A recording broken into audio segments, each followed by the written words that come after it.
মানে থিয়েটাৰ বুলি ক'লে মই ভিডিঅ' ভাল কিয় জানেনে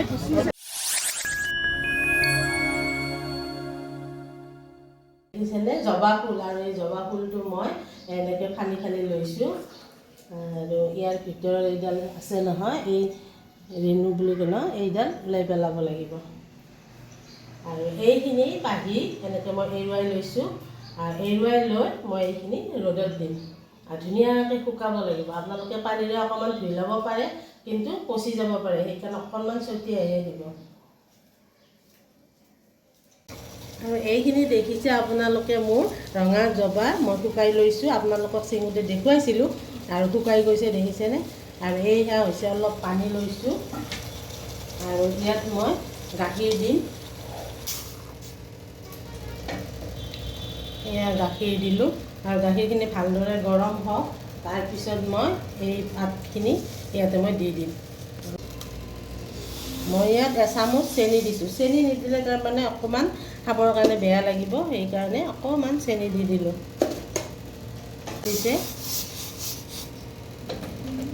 আৰু ইয়াত মই শুকাই থোৱা ভাতখিনি দি দিলোঁ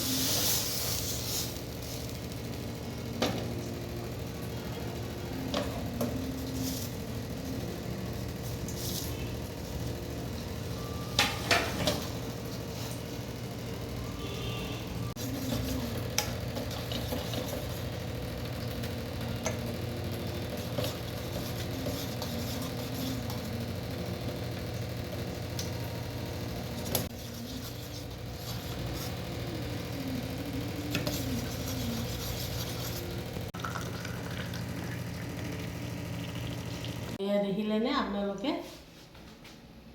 অকণমান পানী দিয়া হৈছে কিন্তু একেবাৰে গাখীৰত বনালে বেছি ভাল হয় আৰু এই চাহটো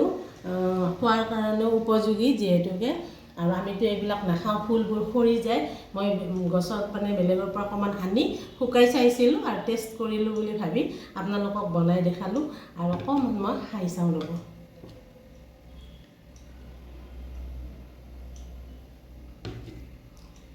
ধুনীয়া লাগিছে আৰু আপোনালোকে এনেকৈ খাবচোন ঘৰত আৰু আজি যিহেতুকে থিয়েটাৰ চলি আছে আমাৰ বৰপেটা ৰোডত আমি এই চাহকাপ খাই ল'লোঁ 7টা বজাৰ পৰা হ'ব চাগৈ আমি যাম আৰু ফিল্ডলৈ মানে থিয়েটাৰখন চাবলৈ আৰু যিহেতুকে প্ৰণৱ বৰুৱাৰ ৰচিত নাটক চলি আছে ৰাজধানী থিয়েটাৰ আৰু তাত মই যাম আৰু ভাল লাগে থিয়েটাৰ চাই মই খুবেই ভাল পাওঁ এওঁ অলপ চিনেমা চাই বেছি ভাল পায় কিন্তু তথাপি থিয়েটাৰ আহিলে মই চাওঁ আৰু আজি 2 বছৰ চাব পোৱা নাই যিহেতুকে মাইনাৰ পৰীক্ষা 9, 10ত থাকিলে বৰ সমস্যা আৰু যিহেতুকে এতিয়া তাই নাই হোষ্টেলত আছে সেই গতিকে আমি দুয়োটাই থিয়েটাৰখন উপভোগ কৰি আহোঁ আৰু অভিনেতা ৰাগ ঐনিতম তেখেতকো লগ কৰিবলৈ চেষ্টা কৰিম পাৰোঁ যদি আৰু ভাল লাগে তেওঁলোকৰ থিয়েটাৰ আমি আগতেও চাইছোঁ আৰু এইবাৰ যাই দেখিম আৰু আপোনালোকক মই অলপ দেখুৱাবলৈ চেষ্টা কৰিম চাই থাকিম আৰু এতিয়া আমি গৈ আছোঁ থিয়েটাৰ চাবৰ কাৰণে আৰু আপোনালোকক এনেদৰে আজি স্বাগতম জনালোঁ আৰু বলক আমাৰ লগত বেছিটো আৰু ভিডিঅ' কৰিব পৰা নাযাব আৰু আপোনালোকে জানে থিয়েটাৰ হলত আৰু সকলো আজিকালি ট্ৰেক্টৰে বাহাদুৰি যিহেতুকে বলক আৰু থিয়েটাৰ চাই খুবেই ভাল পাওঁ যিহেতুকে মোৰ আৰু আগতেও আমাৰ ঘৰত যেনেকৈ থিয়েটাৰ কৰা মানুহখিনি থাকিছিল আমাৰ ঘৰে আছিল যিহেতুকে তাত দমদমাত এনেকৈ মানুহখিনিৰ লগত আমাৰ সম্পৰ্ক এটা ভাল আৰু সেইকাৰণে মোৰ মন যায় আছে থিয়েটাৰখন চাওঁ আৰু লগ কৰিবৰ কাৰণে চেষ্টা কৰিম বলক ৰাজধানী থিয়েটাৰ চাবৰ কাৰণে আহিছোঁ সন্মুখত এইবিলাক মানুহ হোৱা নাই হ'ব আৰু আহি আছে মানুহ আমি চাই লওঁ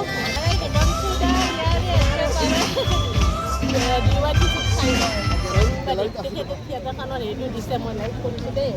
আৰু ভাল লাগিছে ৰাগ ঐনিতমক লগ পাম বুলি ভাবি আছোঁ মই আৰু মণিবৌ আছে নেকি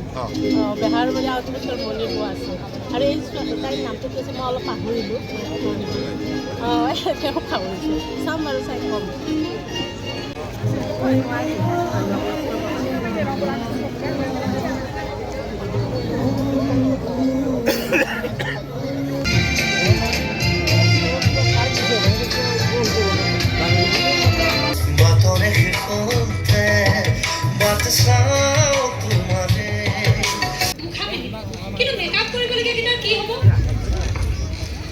আমাৰ ভাওনা উদ্বোধন কৰিবলৈ আমাৰ মাজত উপস্থিত হৈছে আমাৰ পঞ্চায়তৰ সভাপতি চন্দ্ৰিকা এই অঞ্চলৰ সকলোকে ভাওনাৰ বচন নাচ শিকোৱা দেৱকান্ত শইকীয়াৰ বোৱাৰী মই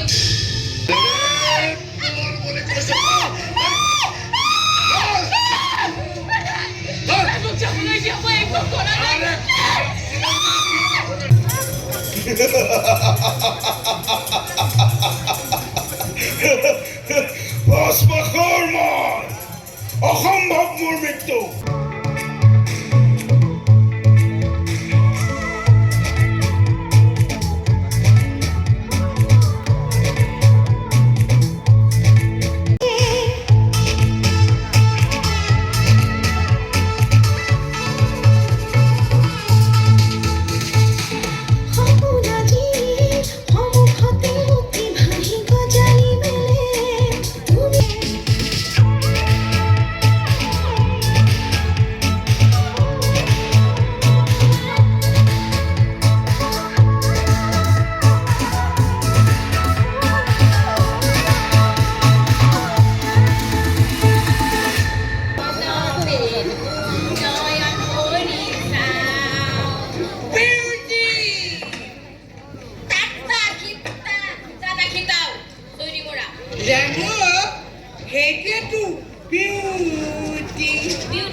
সবে খালি কয় বিউটি মদাহী মদাহী মদাহী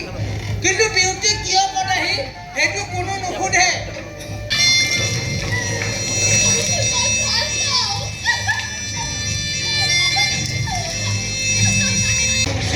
এপৰি তোমাৰ বাবে তোমাক নিজৰ কৰি পাবৰ বাবে বলিয়া হৈছে নেকি আপুনি বলি আছো মই তোমাৰ প্ৰেমৰ বলি আছো এনেকুৱা প্ৰস্তাৱ দিয়াৰ আগতে বকচুটি এবাৰ ব্যৱহাৰ কৰিব লাগিছিল ভুল ভাবিছা তুমি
আমি আহিছিলোঁ আপোনাৰ সময়ৰ মাজলৈ মাত্ৰ তিনিষাৰ কাৰ্যসূচী হাতত লৈ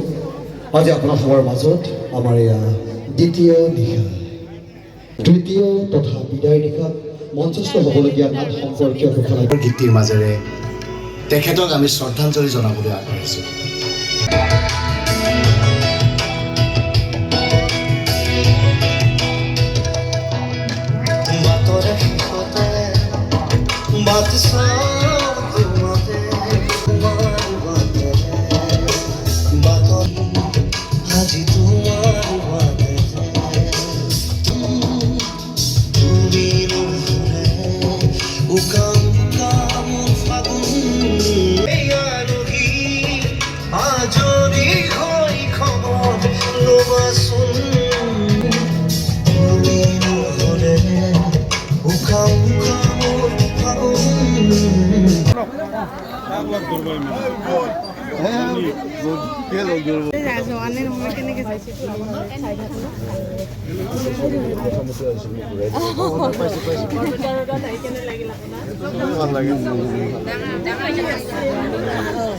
মানে থিয়েটাৰ বুলি ক'লে মই বুজি পাওঁ কিয় জানেনে